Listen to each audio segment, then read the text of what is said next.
worried, worried, worried.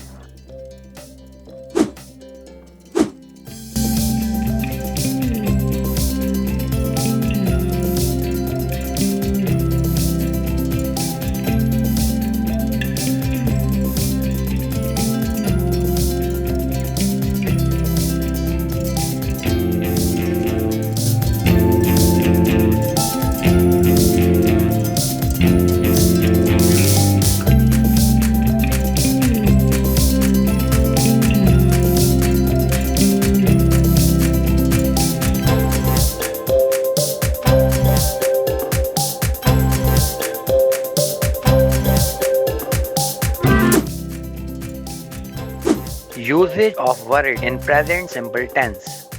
I am worried. मैं परेशान हूँ. I am not worried. मैं परेशान नहीं हूँ. Am I worried? क्या मैं परेशान हूँ? Am I not worried? Ain't I worried? क्या मैं परेशान नहीं हूँ? Why am I worried? मैं परेशान क्यों हूँ?